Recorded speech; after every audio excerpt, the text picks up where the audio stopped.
They say that Nashville is a 10-year town. It takes 10 years to be discovered and get your shot. There's many ways to connect a decade's worth of dots, and no two journeys are the same. But these are the stories of those who moved to Nashville and made it happen. This is 10-Year Town.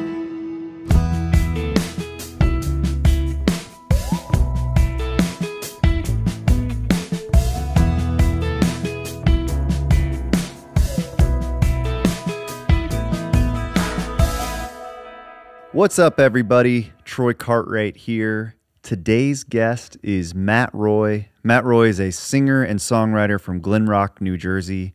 He's had cuts with artists like Morgan Wallen, Kane Brown, Chris Young, and earned his first multi-week #1 single with Chris Janson's Done.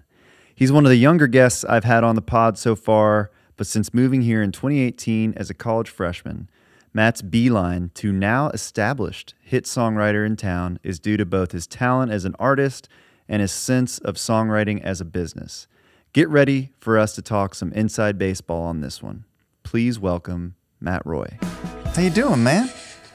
Good, brother. Thanks for coming. Glad to be here, pumped. Yeah.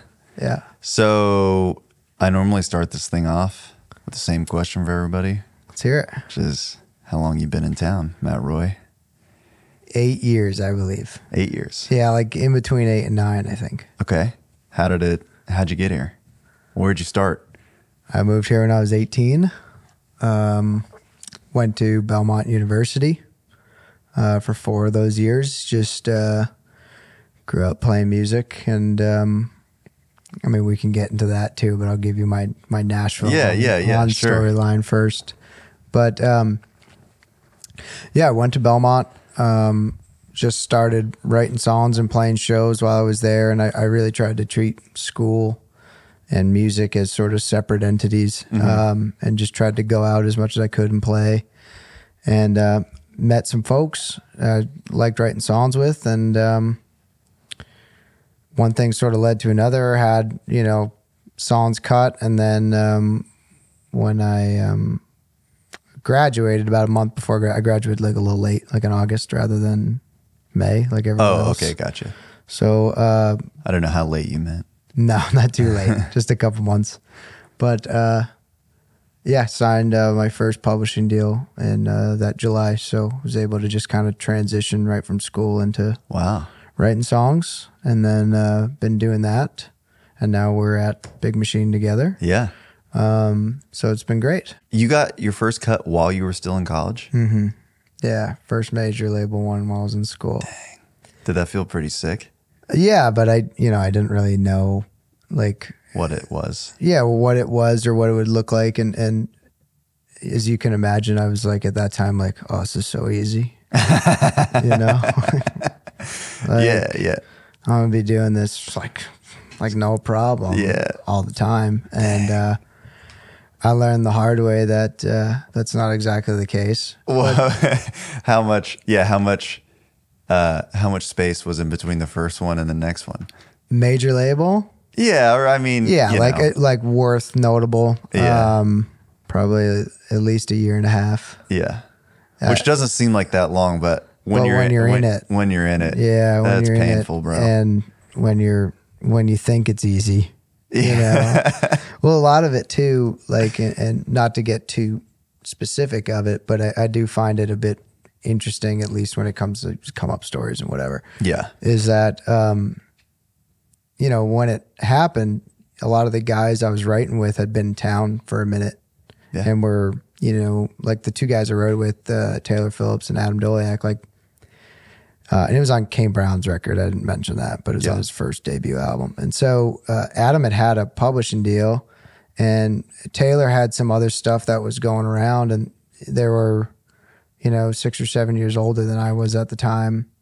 And so they were kind of ready, if that makes any sense. Like, yeah, they were more they on had that. Other stuff going on at the same time, and this was just one of them. And so Taylor signed his deal, and Adam started doing a lot of artist stuff. And so, particularly Taylor and I, but Adam as well, and some other folks that were kind of around, that was kind of like really my main sort of source of writing when it came to co-writing was through those guys. Okay. And so when that happened and things took off for them too, you know, their publishers started filling up their calendars and stuff like that. And so it got me back to sort of like doing what I was doing my freshman, sophomore year of college, which was just like going out all the time and playing a ton and trying to meet as many people as I could, which in retrospect, in the moment, I was like, this sucks, you know?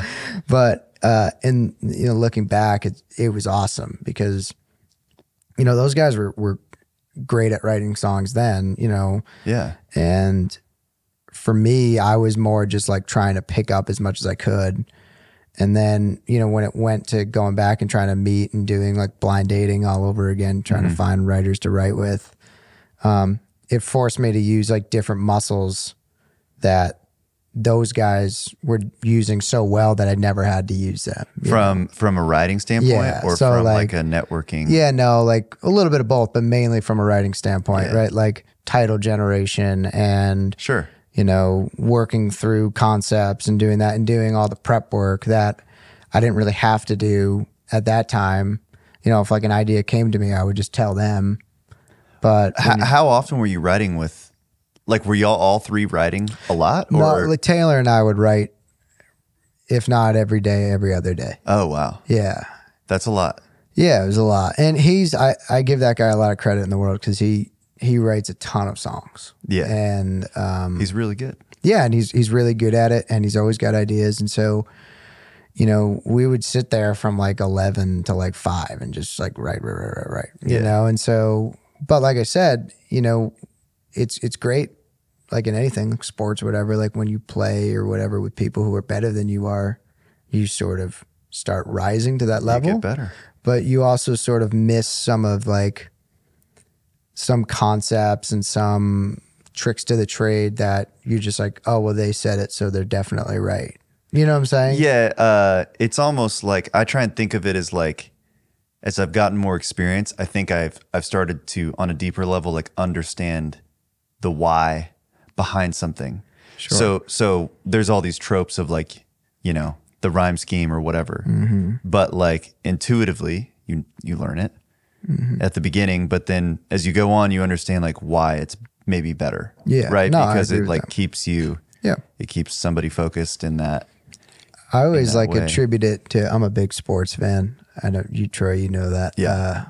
But I always attribute it to like, if you had like a major league all-star pitcher and you put like a kid who's on like a JV high school team and at bat with him, like he would strike out in 3 pitches and just go back to the dugout and put his bat down and be like, that was terrible and whatever. Yeah. But if you put a college kid up against a, you know, plays D1 college, he probably strikes out against an all-star pitcher in the MLB, but he probably goes back to the dugout and says, oh, well, I can catch up to that fastball. Like just with like more work, more attention to detail, or like that changeup is something that I have seen before playing. And, you know, I bet you if I had 25 at-bats, by at-bat 24, I could catch up to everything and just feel like I'm on that surface, right? And so at that level. Same thing with writing is like writing with people who are a lot better than you. You do sort of need like a minimum like level of as well to sort of feel like, oh, I understand why you're using that line at that time or why that's connecting through the chorus or what you're trying to sell. Yeah. And when you're not, you're just sitting there being like, well, that has to be good because you're saying it and you're saying it's right, you know? Yeah, that makes total sense. Well, I feel like actually baseball has the most analogies to the music industry. Yeah, probably. I went to a Vanderbilt SEC tournament, baseball tournament, and there was a bunch of scouts there, and like nobody was playing at the time. I don't even remember, or the teams that were playing were not high-ranking teams. Sure. It was a tournament style thing, and so I was just shooting the shit with one of the scouts for a while, and like the whole thing about finding talent, you know, and developing the talent, like it's all very similar to the music industry. It's like they don't, you know, they kind of know. But at the end of the day, like they got no clue. Well, it's kind of like what we say too is like, even if you're doing this, right, you're doing it for a living and you have people who care about you and work with you and want to see your success at some level, you always have to be your biggest advocate. And so like, it's the same thing in that world is like, you could see a kid hit 95 on the gun or whatever. And you're like, well, this guy has potential, but until that person, you know, puts it together on their own merit, it's never going to, no matter what a scout says or whatever. So they got to have that, that personal responsibility too, to string it together long term. Definitely. You can get lucky for a little bit. You sure can. Sure can. I was there. Yeah. I was lucky in college. Not as lucky. That's so crazy. Not lucky anymore. Nah, you're still pretty lucky. But I don't know if I told you much about what this is or like what the point of this podcast is, but it's called 10-Year Town.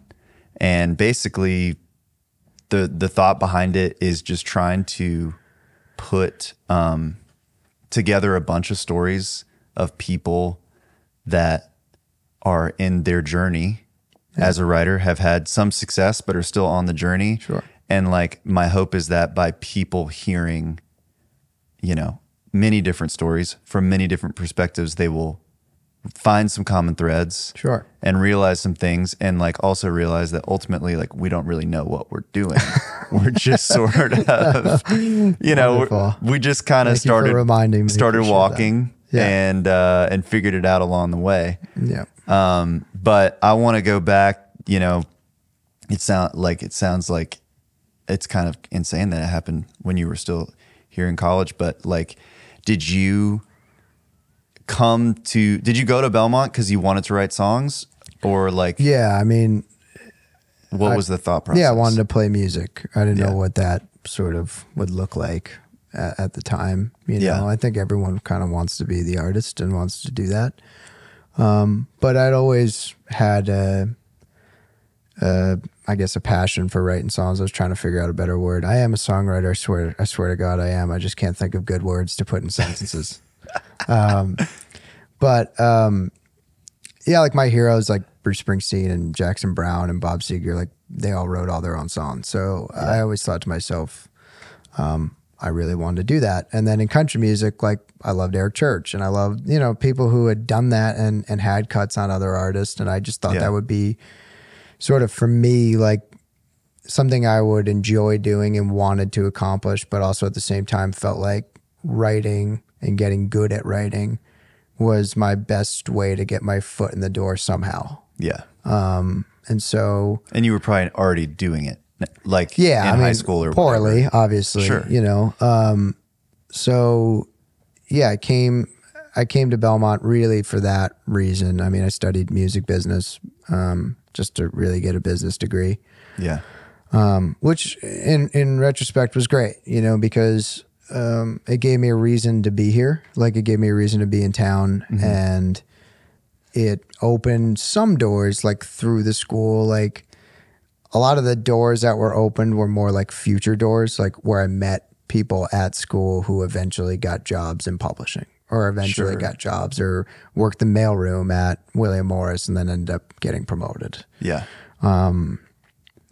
So those kind of come and go, but I just wanted to write songs. And so, like I said, when I went to school, I did what I kind of always did, which was just like try to play as many shows as you can. And I wasn't a great networker, still not like one of these like networking aficionados or whatever.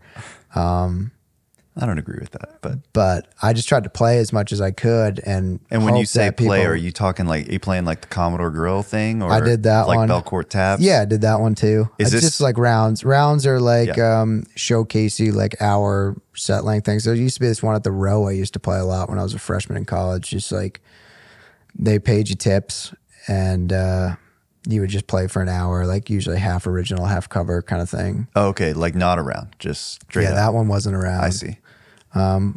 Just like I said, I just hoped I played well enough for people to talk to me, because I just didn't. I always felt weird about like the whole like networking, can I write with you sometimes conversation. I feel like networking is like, it's when I was a kid, like they used to tell me, like my mom would say, like, don't talk to strangers.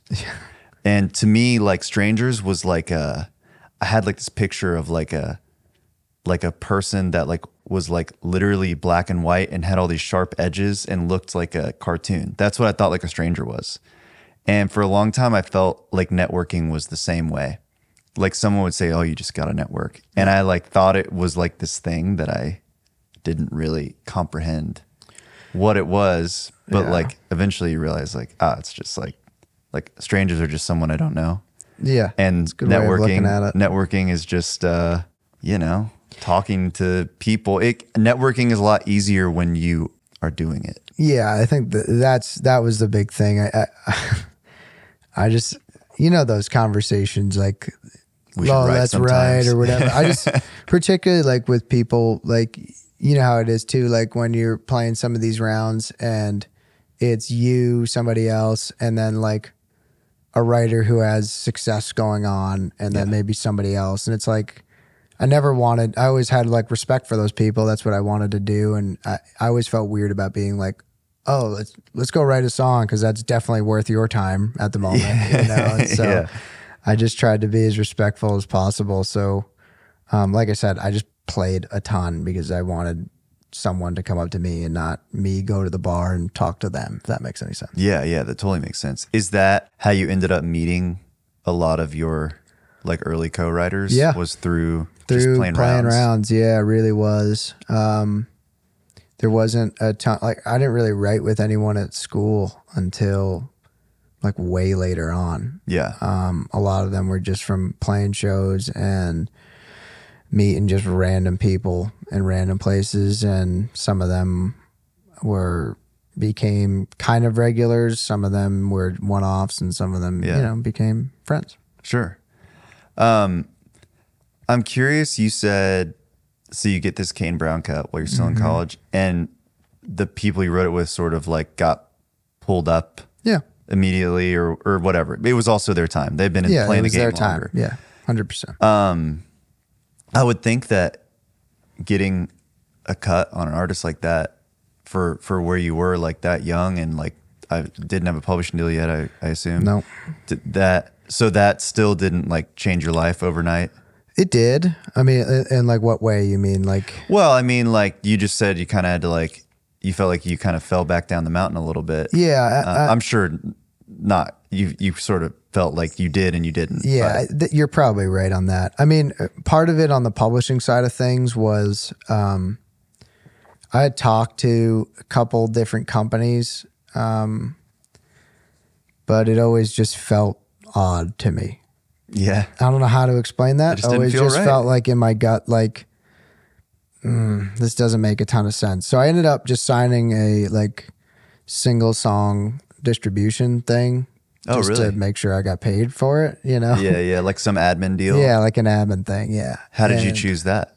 Yeah, I should have said admin, not distribution. No, but I knew what you meant. How did I choose it? It was a company I was talking about doing publishing. And I said, well, you know, they kind of were offering sort of different. They were like, do you want to do publishing or admin? And I was like, can we just do admin for this song so I don't have to like make this decision? Yeah. I've always had a weird thing too about having like multiple strings attached to me too. And so like when the deals, like publishing deals get like, oh, we're going to do this artist thing and this thing, it's like, this is now one too many strings tied to me at this point. So yeah. For whatever reason, the full admin thing, I kind of looked at it and I said, well, if I get like another cut or I get out of school, do I really want to deal with this admin thing being tied to me for another 2 years or whatever? Yeah. So we just did a single song thing, but all the publishing stuff just sort of felt a touch like forced for whatever reason. And I think part of it was like, you know, particularly Taylor, to his credit, you know, would bring me into, he signed at Warner, he'd bring me into Warner and do the meeting. Or I was talking to Olay at the time, which is now Anthem. And, and just kind of felt like it was all more like a little bit like no disrespect to anybody, but it was like, you want to meet with Taylor and you're meeting me on the side, and that's like totally fine. But it just, I see. It didn't was feel like a favor. It just didn't really feel like there was like the champion type of thing going on. And so I tried to just bet on myself a bit, and ended up working out. Were they offering you deals at that point, or just sort of it was more just like meetings? Conversation, taking the meetings thing. So it never really got to like the who's your attorney question a lot of the time, you know? Well, it's interesting too, because it's like a weird, I went through it once when I had essentially nothing going on. And then again, more recently when I had a little something going on, and like the feeling of uneasiness is always the same, which is like, okay, I met with this publisher, and then it's like, do you guys like me? Yeah. And do I like you? There. And then it's like, well, if you do like me, like how much do you like me?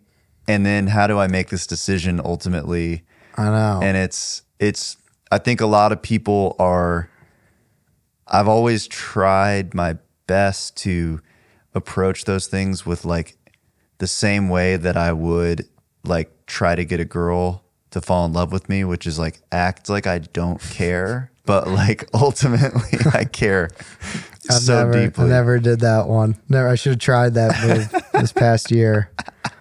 I always just try to be honest as possible, which I guess works sometimes. But yeah, I'm totally with you. Like I remember when I did end up getting a deal, a lot of it was actually weirdly through William Morris, which is kind of weird, is my agent. And Carrie Murphy over there met with me and just said like, just make me a like SoundCloud link of like your favorite 15 songs. Yeah. And she just like email blasted it to everybody, because we were doing this like young Belmont show thing at William Morris. And so she did it, I think, for me and maybe a few others. I don't want to like mention anybody just in case she didn't, just whatever. But totally. And so a bunch of publishers came to that. Okay. And so that's kind of how some of the conversations were starting. Some of them were kind of already going on too, just through like same stuff, like playing the listening room or whatever.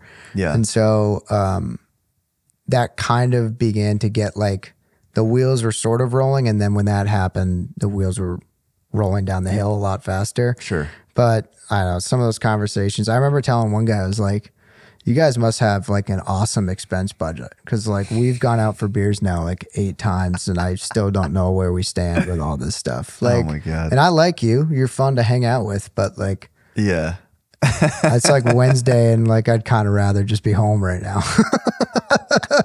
Not to be, I mean, sorry. Oh my God. I just was like, at some point I have to figure out what exactly we're doing outside of just like hanging out. Yeah, yeah. And if we're hanging out, that's fine, but I'd love to know if we're just hanging out or if I need to be like totally on my best behavior with. Yeah, I mean, that's like the dating analogy. It's like, what are we? Yeah. Essentially. Totally. That's so funny, bro.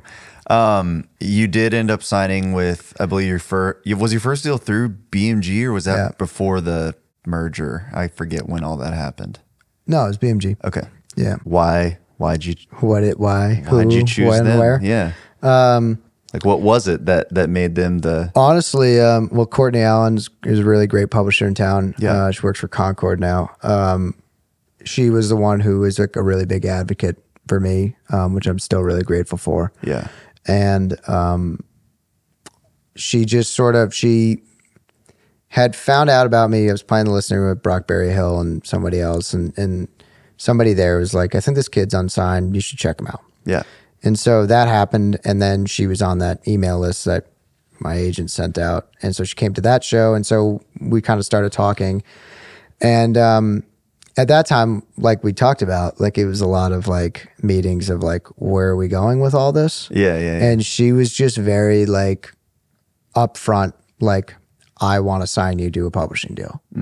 Like, I want to do this. That's great. And so I know you have other meetings, you're doing this, you know, or I know you're meeting with this person, that person, whatever, but like I am fully committed to giving you a deal. And so was she the first person to treat it like that? Yeah, pretty much. And so through that email blast or whatever, I had like 10 meetings or so. And so I was just like, look, I'm just going to take them and see where they go. Right. Yeah. And a lot of them were like similar conversations that I was always having. Just like, it's great to meet you. Your stuff looks great.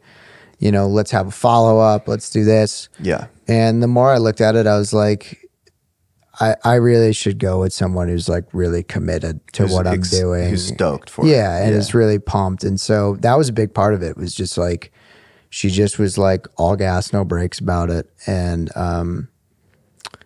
also, this is probably kind of a good recommendation, but I played the Doghouse Saloon one night at 11:30 p.m. where like tumbleweeds are rolling through the place, right? Like there's nobody there. And it's like a Wednesday. It's just like the worst gig like ever. No disrespect to the Doghouse Saloon, but that time and day and whatever. Yeah, it's a tough gig. Yeah. And so, but her and the, you know, the head at the time, Cos Weaver, came to that show. And I was just like, you know what, if you guys are going this much out of your way to hang out, meet with me, then it obviously means you care. So that was probably the biggest reason. And it was at that time probably like, I mean, they kind of said they were a major. They were kind of the size of a major, but it wasn't quite like Warner, Universal, or Sony. Yeah. So they had a pretty deep roster, which I, you know, at the time I was like, there's a lot of people on this roster that like I know and I like their songs, and so that was part of it too. Yeah. You know. Yeah, you felt like it was like a good fit for. Yeah, like I mean, they had. I mean, at the time they had Hillary Lindsey and Scooter Crusoe and Brett Beavers and Clint Daniels. Clint Daniels, our guy, Clint Daniels. So it was just kind of like I saw that, and then there was sort of the passion behind it, and I just felt like at that time it was the right thing to do. Yeah, still think it was the right thing to do. Oh, absolutely. Yeah, it's. I'm just thinking back through my first experience, and like it was sort of similar, and also like a relief. Like at the time when I hadn't yet signed to Warner Chappell, which was my first publishing deal, like I remember Allison Junker called me and was like, I want to sign you. Like, I just want you to be here and I want to be your champion. And it was like, okay, well, like that makes life a lot easier. This is great. I mean, I've been waiting for someone to like me for a long time. So, well, it's true. It's weird how that works. It is. Like, it is really but weird. You know how it goes too on the label side of things too. And on the publishing side, it's always like a little like, it's a dance. Yeah. It's like a mating ritual. It's always like, it's very odd when it's like one person says they're all in, and then all those people that you've been talking to for 2 months are automatically like, oh yeah, we're in too. Yeah. You're like, okay, sweet. Yeah. They just needed somebody else to tell them that they thought that you were hot or whatever, you know. The things that get, like hot in town too, like it's like blows in like a breeze almost, you know. No one wants to be the first one to jump in the pool at the party. Yeah. But once there's two people in the pool, it's like let's all get in the pool. Yeah, you know. That's so true.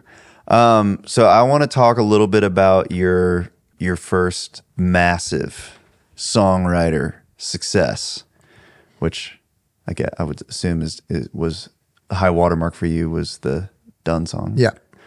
How did it start? What was the journey like from getting it cut to like, you know? That one was pretty quick. Really? Which also set myself up for some false hope. Yeah. Particularly in the last couple months, like with some of them lately that have come out, I'm like, I've been waiting on like a year for this thing. So, no, that one was pretty quick. I got into writing with a guy named Mitch Oglesby a decent amount, and who's tied to Chris Janson. And so just one thing led to another, and we all kind of got together, and Jamie Paulin as well was on that song, and Chris. And so just sort of Mitch had this idea, just being like, you know, it's kind of like, not stupid, but it's kind of like crazy to think about it now, because he was explaining it and he was just like, I pretty much wrote down the word done. And like, he was just naming all the ways to use it. He was like, you could be like, done, it's over. You know, be like, done, like, I've got that done for you. Like, it's done. Like, check off the list. And he like named like 6 different ways to do it. And I was like, all right, I guess we'll just try to put all of them in the song, you know? And it was just, we kind of had it in this like, sort of like ringy, I don't know how to explain it exactly. Like, Remember we did that show, Kiss Me, you know, like the Sixpence None the Richer vibe. Like it was in that thing. Okay. And then Janson switched it to like a one headlight feel that's like straight down the middle kind of thing, like just 4 on the floor driving, which I think helped the song like a ton. Yeah. But honestly, like it was written and cut not too long after that, and then it was an early release in October. We probably wrote it in August, maybe July or August. Yeah. Oh wow, that's awesome. So early release in October, and then it was added on the radio like a day or two before Thanksgiving. No way. Yeah, that's so fast. So yeah, now when I'm waiting on year to get cut, I'm like, God, why can't they all be as quick as that one? Yeah. And how long did it take to go? Was it pretty fast? I don't remember. 40 weeks to number 1, I think. Okay. Maybe a little less. I can't remember. But it was pretty yeah, it was steady. Were yeah. you sweating it at any point or? Not really. Honestly, I was just happy to kind of be on the chart, to be honest with you. You know, it's like, I'm happy to finally like see some money. That was part of it. But like, even from the get-go, I was also a little like blissfully ignorant to like, now that I've had songs on the chart that have gotten pulled and stuff, like I know sort of what's, not that I'm really like, I know how to read it, but like, I know that like expectations should probably be tempered even when you have like a great first ad day or a great, you know, like, or you're, you know, you have a certain amount of ads in the first couple weeks. I know like, well, you know, the car can always run out of gas kind of thing. And so with that one, I was like, well, we got a ton of first week ads, and, you know, and it just kind of kept steadily growing. But there was, you know, Chris Lacey was a big advocate for that song too. And she really liked it from the get go. And so I knew that we sort of had her confidence and the label's confidence too.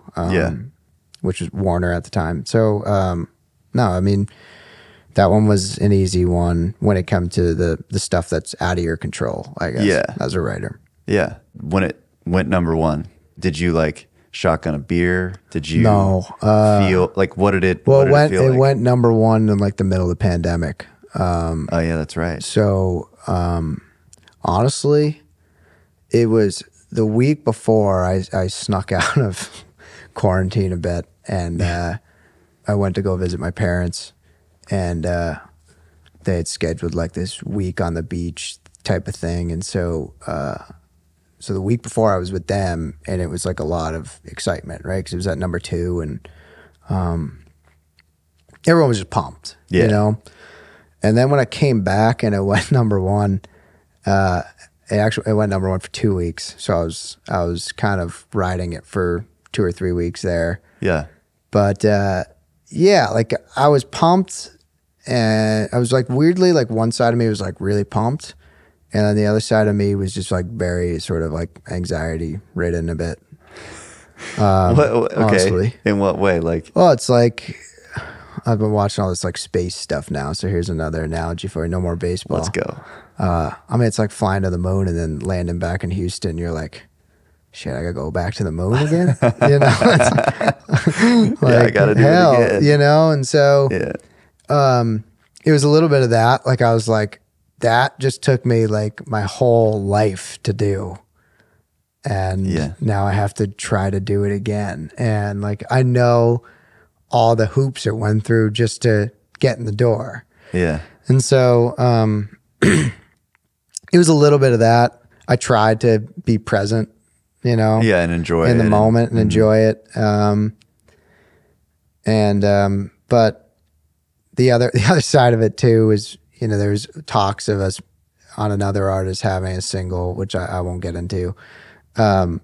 And then that one kind of fell through. So there was like that on top of it where I was just like, oh geez, I thought I was going to be back on the chart like right away. Yeah. And now I'm like, now I'm definitely not going to be on the chart. Like, so got nothing in the pipeline. Yeah. There's like the pipeline looks brutal right now. Yeah. So, but it did, I've tried to take learning experiences over some of my shortcomings, mistakes, whatever. Yeah. And, you know, look at it as well, like now, you know, when I've had songs on the charts, I borderline treat them like they just don't exist. Yeah, don't look. And it's just like, I just treat them as if they're there and they're doing what they need to do. And also I've gotten that way when it comes to just like songs. Like if a song gets cut by an artist, have a great time and whatever. But, and when the song comes out, have a great time. But, that song kind of doesn't exist right now. Yeah. It's in limbo and it's doing what it needs to do. Worry about pitching the songs that you love and that you have that haven't been cut, and worry about writing another one that could get cut tomorrow. Yeah.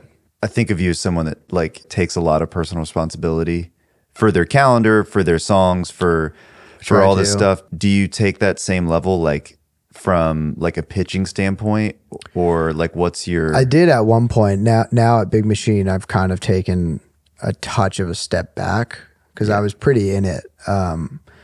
We've talked about it, but like my last year at BMG, there was a lot of like corporate higher up changes, transitions, and a lot of people on the creative side of things, song pluggers and people like that, publishing side, had sort of been, I'd either left or taken other jobs. And so at that time, I just kind of looked at it, and the people that were there were working really hard. It just was a weird transition of like, there's a lot of things all happening at once. And I, that time, really took it upon myself to send songs to A&Rs and labels and artists that I knew and whatever. Just try to like every 2 days send an email, just be like, I got this in today. Or, you know what?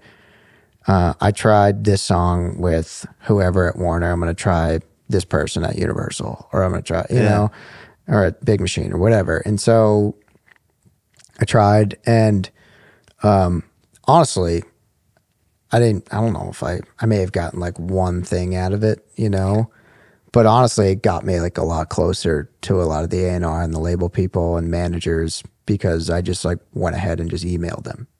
Yeah, that's pretty unusual, I would say.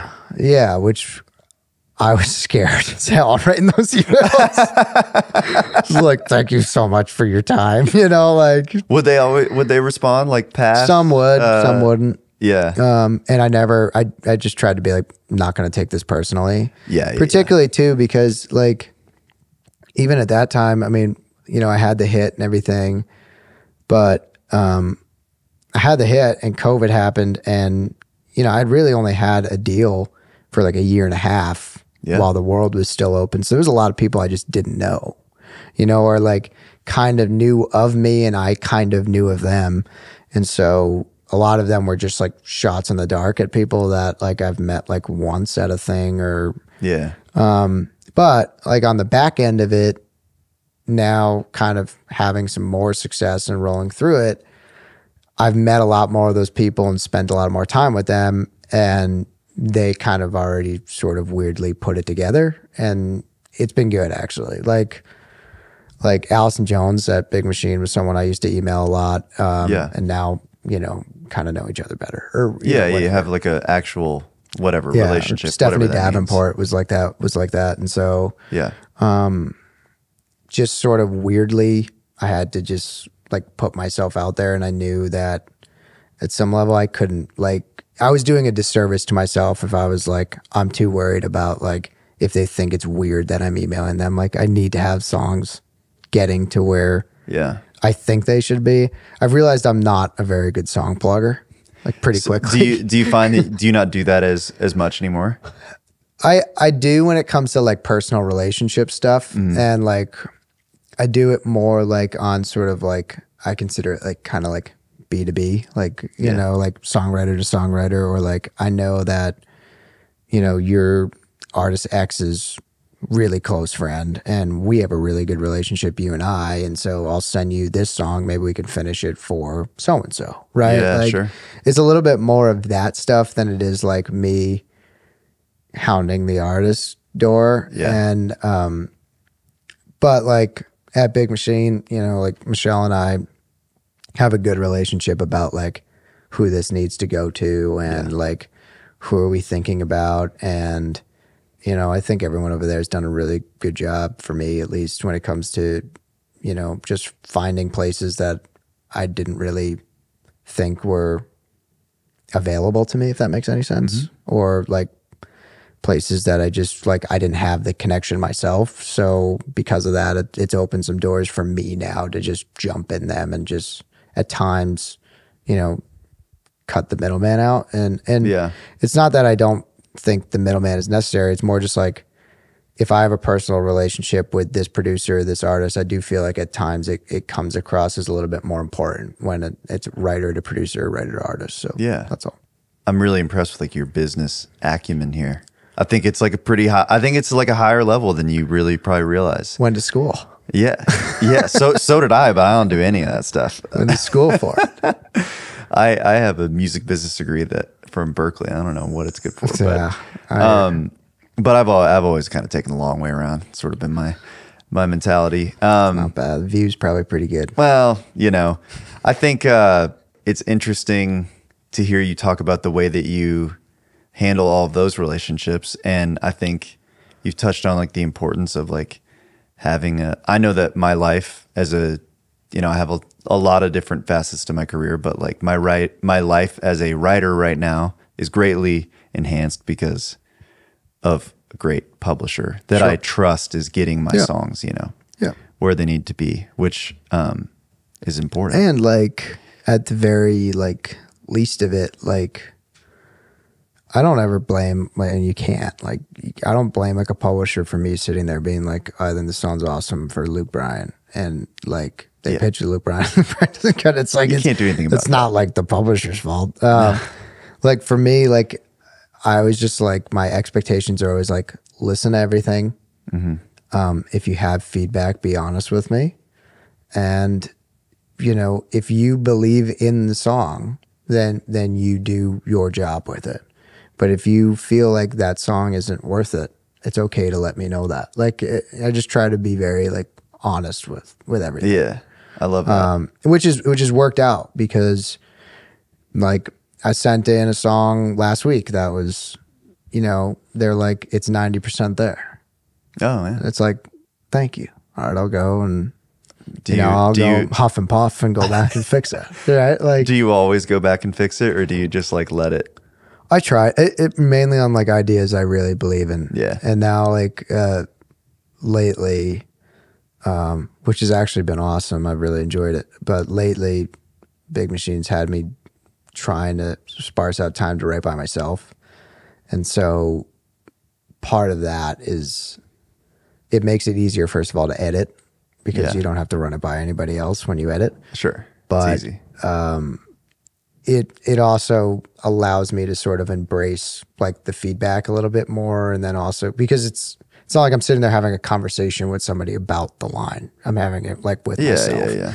And so that side of it. And then also like most of the stuff that I'm trying to write by myself is stuff that I'm like trying to sort of explore different things that I wouldn't necessarily always do in the writer's room. Yeah. So at times it's kind of like I'm like 1 foot on the train, 1 foot on the platform to begin with. And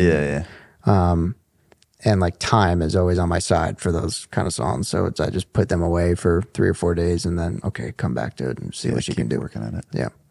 If you were starting over today, what would you do? Like where would you start? What would you recommend to 18-year-old you just moving to Nashville? I'd first probably tell them that writing songs for a living is a job. And it's not just like, I don't want to say having fun because I always sort of have fun when I write songs. Even when they're hard, I'm having fun doing it. Yeah, sure.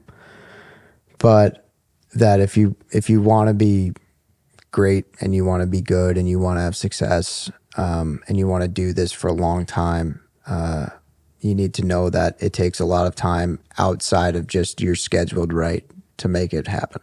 Yeah. And I think not even like 18 me, I wish I could tell 21-year-old Matt that, or 22-year-old Matt when I had my first publishing deal, that your work outside of the writing room, like prep work and idea creation and sort of getting the ball rolling on songs before you get in the room, not only just makes your life easier, but also you become more invaluable in the room when you're the person bringing in the idea you're writing.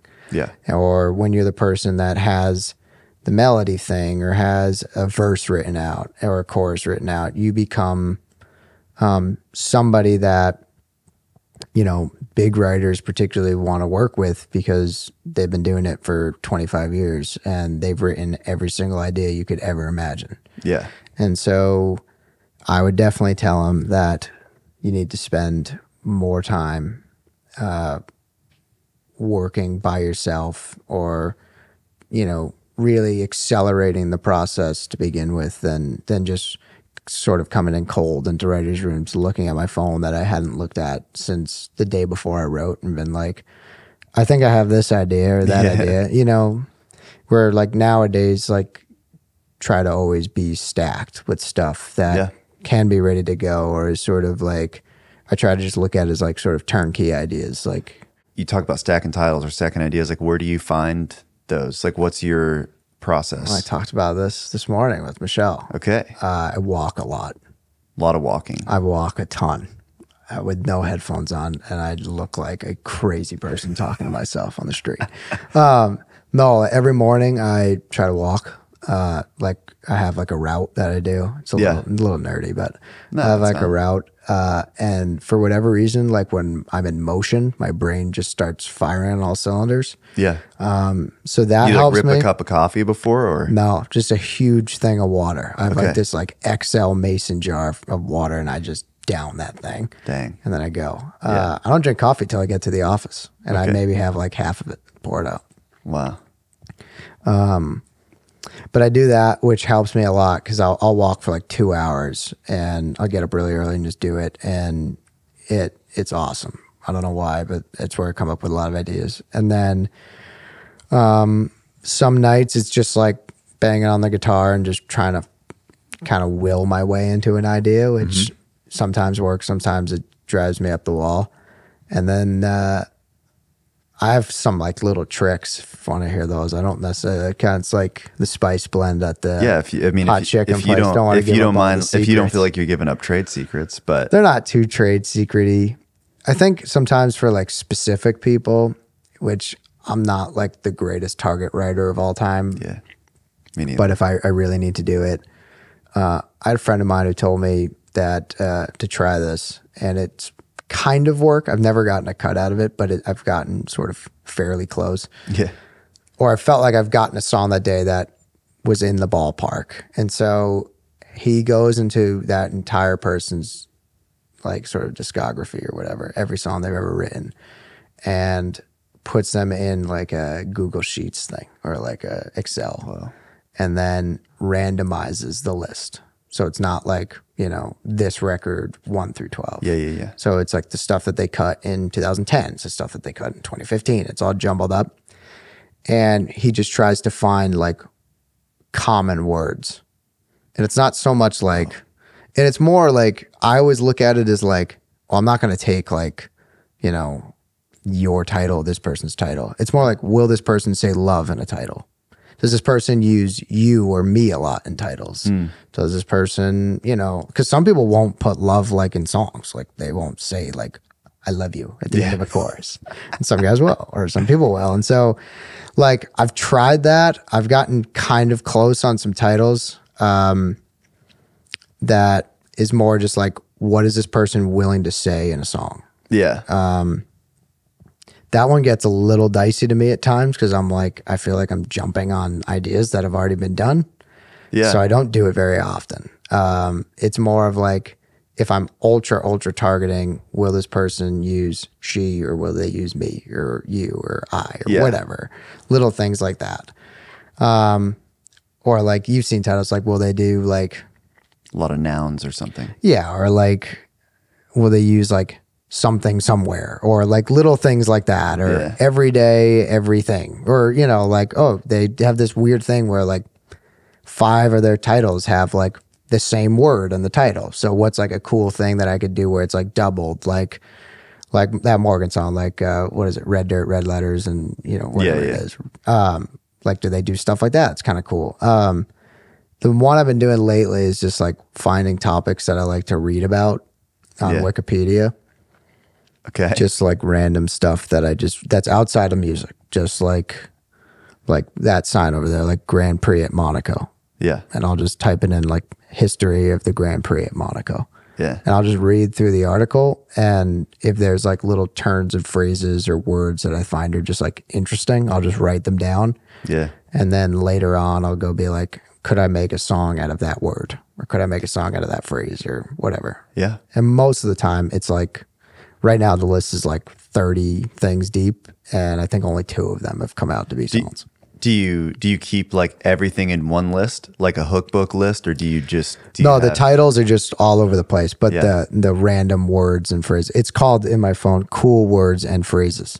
I love that. That one's one list. I love it, man. You're very inspiring. You take a very like working person's mentality But to like I feel like you kind of need to at some level. Oh, you absolutely do. Like you're just a hardworking person. Like everybody has a different process. Yeah. Some people are more it looks like they're not even trying. But of course they're trying. That's why I don't really love the Excel one at some level, because it feels like I'm working.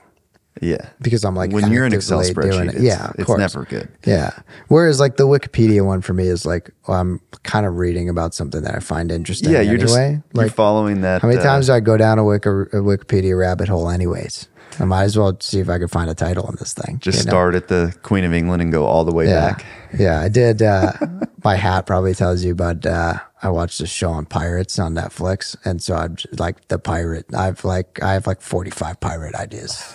It's like, it's like 90% of them, not even 95, 99% of them are like completely so unusable. But every now and then you just land on one, you're like, that's just an interesting word. Never heard that one. It's swashbuckle. I love it. Well, thank you so much for coming on. I appreciate you. Thank you for having me. And that's it, guys. That's the pod. See you later. Thanks, everybody, for listening to this episode of 10 Year Town. We're doing a Q&A episode at the end of the month, so if you have a question for us, go to 10yeartown.com and click on the Q&A button to submit your questions. We also drop new interview clips throughout the week on all our social channels, so follow 10 Year Town on TikTok, Instagram, YouTube, etc. And don't forget to subscribe to the show on Apple and Spotify podcasts to get all new episodes every Tuesday. We'll see you next week.